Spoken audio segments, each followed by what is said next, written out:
And our next speaker, let's talk about our next session here. We've talked about contributing, open source contributions, and getting involved with Terminal and what's involved with that.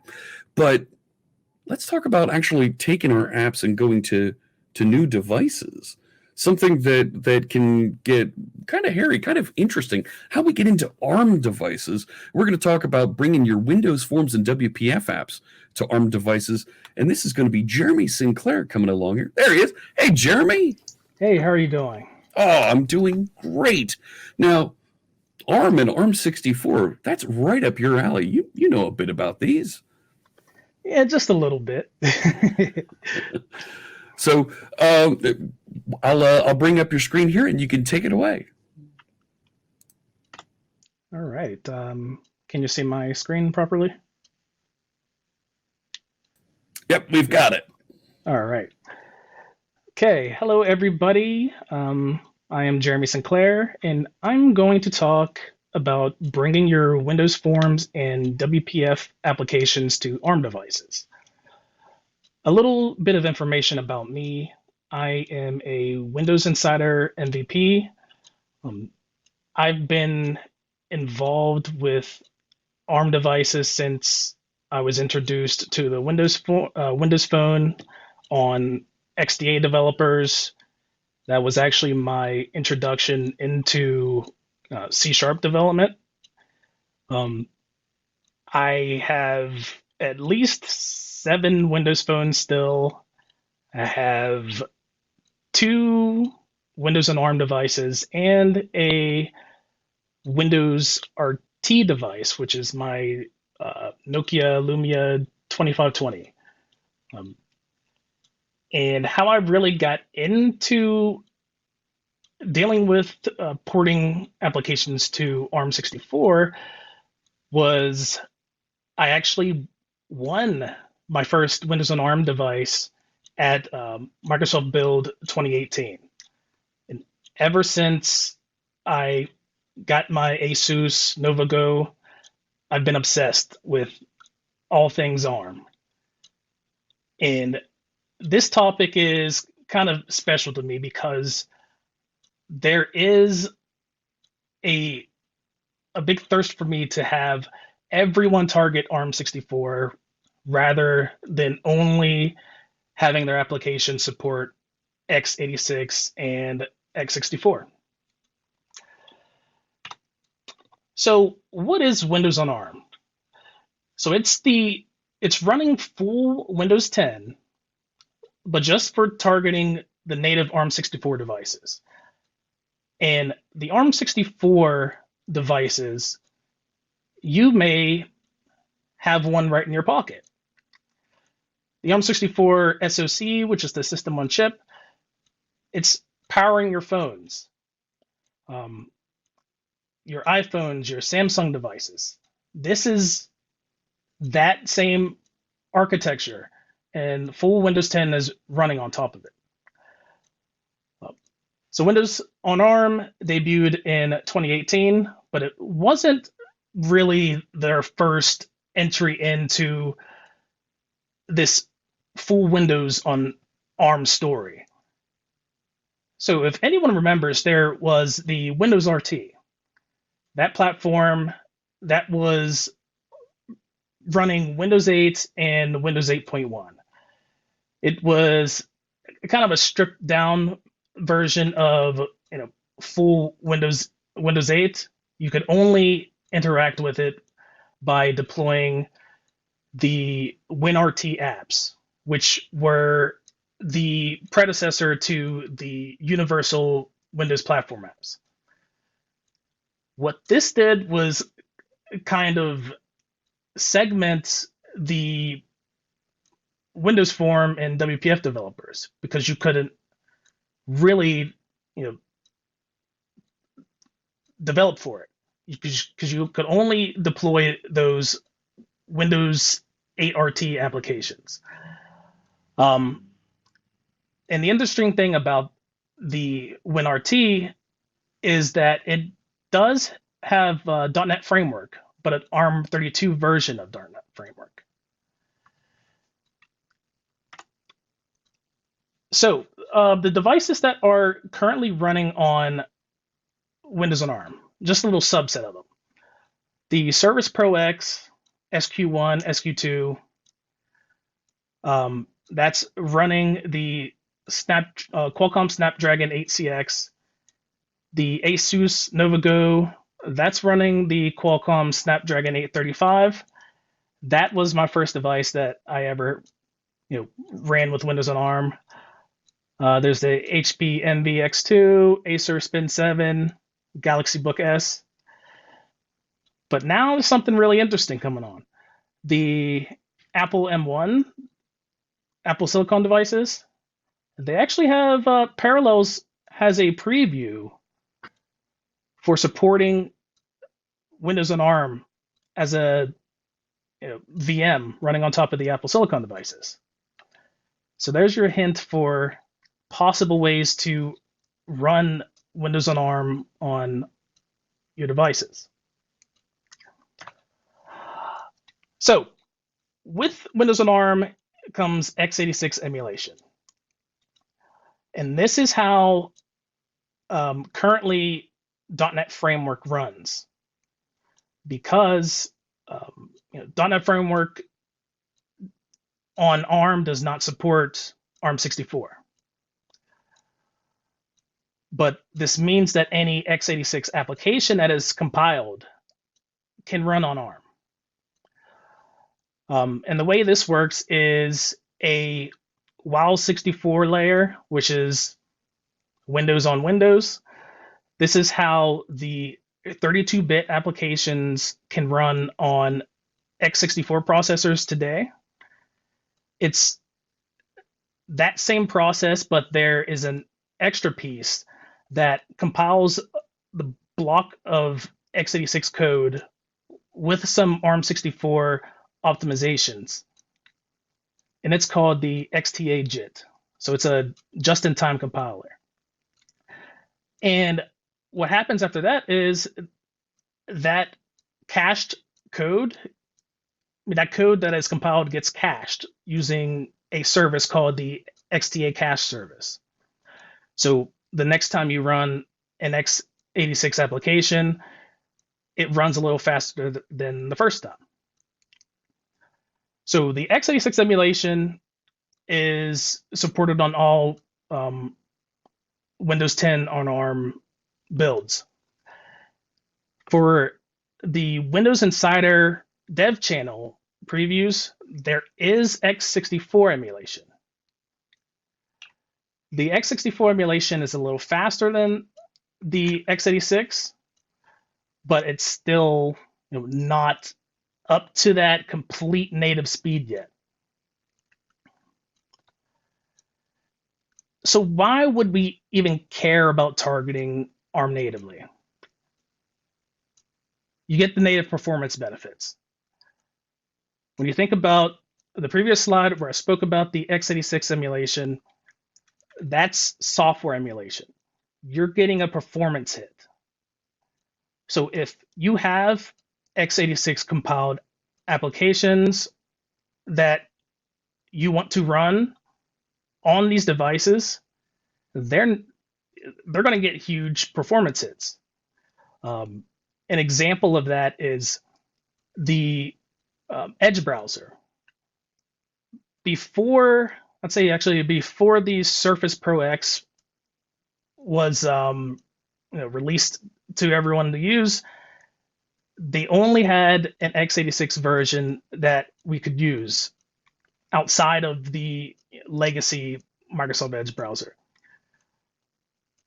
And it ran really slow because there's so much instruction translation going on just to be able to support it. So if you target natively, you get the same performance benefits as if you were running on an x64 device. And another reason for targeting ARM is for that consistency and availability. As I said in the beginning, if you look on the internet for many of the Windows applications that are available to download, you usually see two links. One that says 32-bit and one that says 64-bit. Those are only x86 and x64. There are many developers who have just given up on supporting x86 and have just gone to x64 completely. Well, if you're on Windows on ARM, the retail non-insider builds, you're left out of the equation. With the tooling of Visual Studio and .NET 5, .NET 6, .NET Core 3.1, all of this optimization is there to allow developers to target. And it's gotten so amazing that it's actually quite easy in most cases to port these applications over and run them on these devices. Okay, so the first steps for porting the WinForms and WPF applications to ARM64. First, you have to download the .NET 6 Preview 1. The reason for this is, as stated in the previous sessions, the WinForms and WPF's support for ARM64 isn't in .NET 5, but it's in the .NET 6 previews as of the moment. Now, there might be a future service, service update to .NET 5 to backport that support, but nothing set in stone. So for now, just plan on targeting .NET 6. The .NET Upgrade Assistant, a tool that just got debuted today. It is amazing. I've been playing with it for the past week or so. It's the easiest way to upgrade your .NET framework and even your .NET Core apps to .NET 5. But obviously, in this particular instance, we need to target .NET 6. So that's next step would be to change that target framework to .NET 6 Windows. And obviously, we need to set the runtime identifier to target Windows ARM64. All right, so here's some a few tips that I have for targeting ARM64. It's a lot of the things that I've done personally to when I find random things that I want native support for. So usually in many repositories, many people take advantage of the directory build props for setting that directory-wide configuration for the CS proj in your solutions. But most of the time, there may be some settings that are specific to x86 and x64. If those are there, then you're going to have to ensure that ARM64 is added, because obviously we won't be able to compile for it. People are using the platform targets also. So in the individual solutions, you can solutions in CS projects, you can set the platform targets for the target x64, add ARM64 into there. That solves that. Solution and project configuration. If you're building with MS Build with a solution file, make sure to add ARM64 platform targets into those builds so you have a release and debug. And you can do that easily by using the dialog to create the build configuration and copy from another one. And one of the important things, modify your build scripts and your YAML files. So your GitHub Actions, your Azure DevOps. Make sure that you have ARM64 accounted for.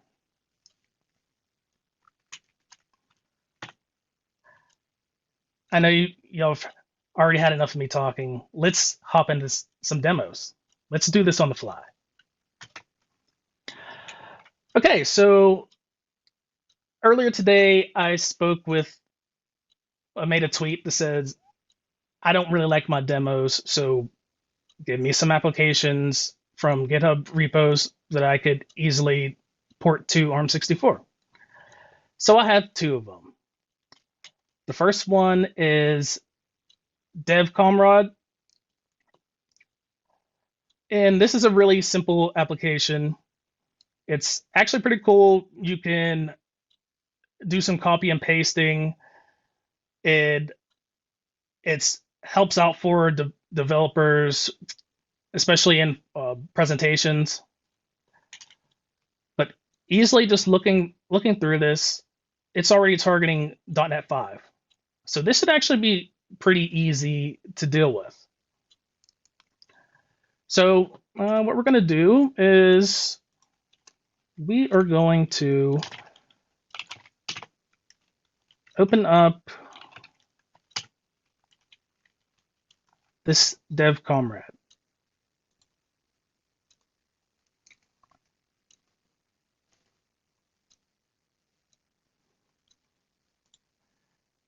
And this is really going to show how easy it is. Because you don't have to do much when going from .NET 5 to .NET 6.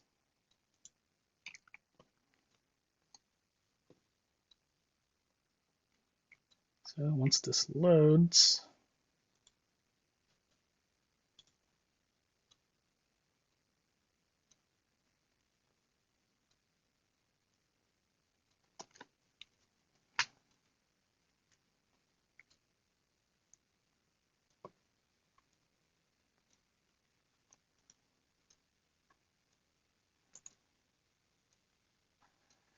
okay, so we have this main CS proj. You notice it's currently targeting .NET 5 Windows. So like I said, what we would need to do for Windows on ARM targeting is to change this to .NET 6. So really easy as that. Now, actually, there is, if we look at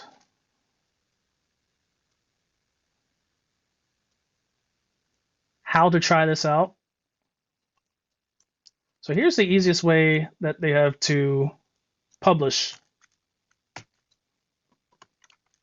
So what we're going to do is we're just going to go directly to this folder, and since we're already targeting .NET 5, .NET 6, all we're going to do is change this to publish for Windows 10 ARM64.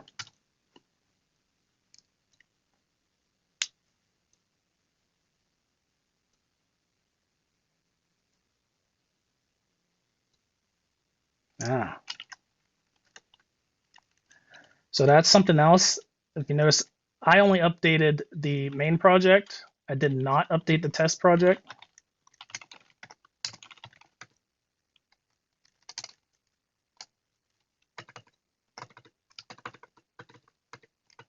So let's just quickly do that.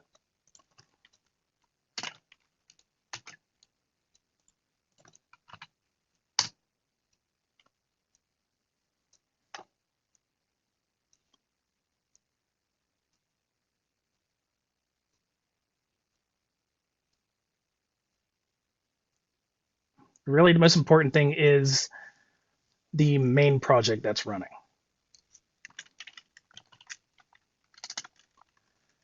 So the application is published here.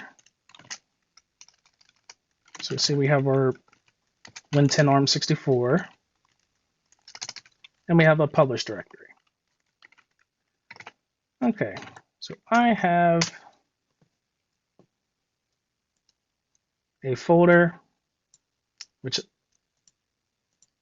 I've actually already done this. Actually, this isn't it. Here we go. So I've already compiled this. So what I'll do here is go to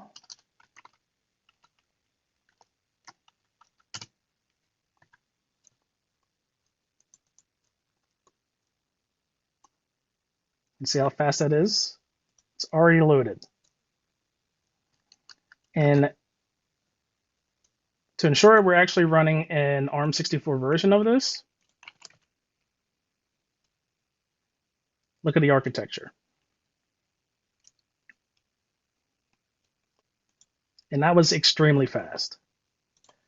Now, I know I'm actually getting short on time, so I'm going to show you something really interesting. Something that's going to really show why we should be targeting ARM64. So, as many of you may use ILSpy or DNSpy to inspect .NET DLLs, I decided to run this on my ARM device because I needed to inspect some things. And I just saw how slow that was, how slow and laggy. So what I did was I took it upon myself to compile DNSpy to .NET 6. So here's the native .NET 6 version of DNSpy. Loads everything fast. If you can see that speed,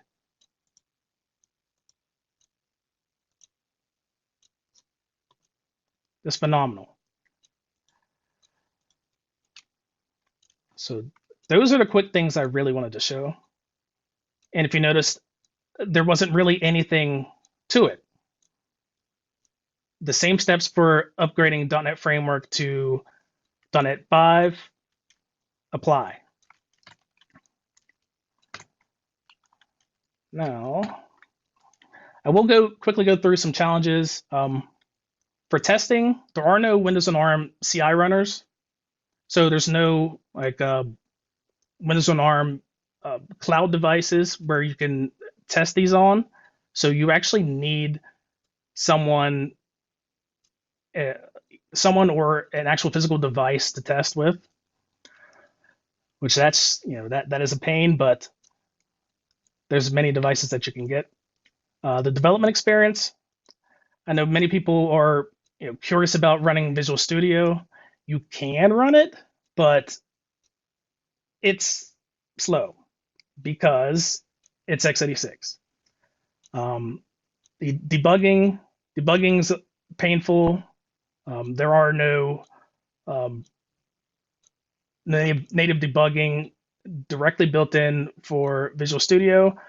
You can do remote debugging, but there are times where it works or doesn't really work. So kind of the best way to roll with it is to test by running and create unit tests and have those run natively on the Windows and ARM devices. Yeah, I think I still have time to show something else. Looks like I was faster than I expected. So there was another application that I ported over, which is this trains.net. And since it was .NET, .NET 5, really the same thing I did was switch it over to .NET 6 targeting, and it worked. see, is this it? No, that's not it. Here we go. Oh, wrong one.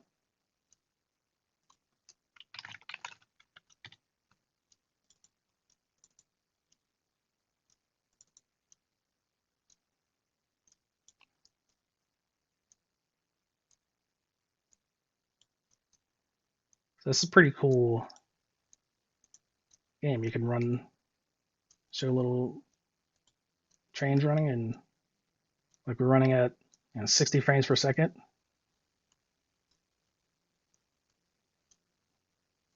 And all I did was switch the target to .NET 6 and have it the runtime identifier for Windows ARM 64.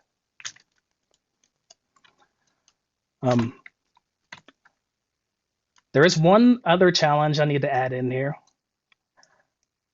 When you're targeting any pinvoke, if it's hitting native code, it has to be of that same architecture.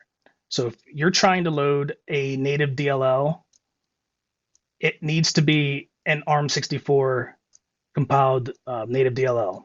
Otherwise, it will not load. That's probably the only big thing that many will run into. Outside of controls that may be doing the same thing, if there are native compiled controls that are for x86 and x64, if there's no ARM64 version, it's going to cause issues. So if it's your code, go back, make sure you upgrade it to support ARM64, or if it's a control vendor, contact them and tell them, hey, it's time to upgrade this. But I do have some links here. There is a Service Pro X community on Reddit. I've been, since I'm a Windows Insider MVP and Service Pro X is my main PC that I use, I've been pretty heavily involved in that community to try and get bugs fixed, engage with the community and have them file feedback. That's the most important thing I like to say is, file feedback. If anything breaks while working with these ARM devices, make sure that everyone knows and the insider team can get things fixed.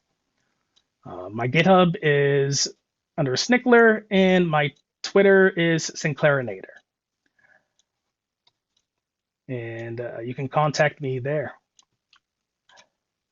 And that is the end of this presentation.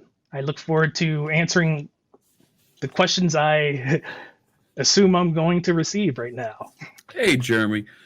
I don't have any direct questions to start here, but I do have. Oh, nice. Let me bring this up here. We have a comment here.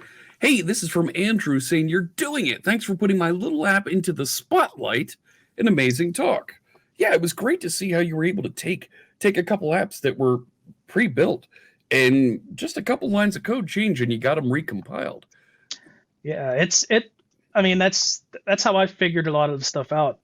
I mean, when like the DNSpy thing, that was something I really wanted to see running natively on my ARM device, and all I did was just search through and see where things were statically targeting, x64 and x86, switch them over to add ARM64, set the target to .NET 6, compile, run, and it's amazing just how easy it is now.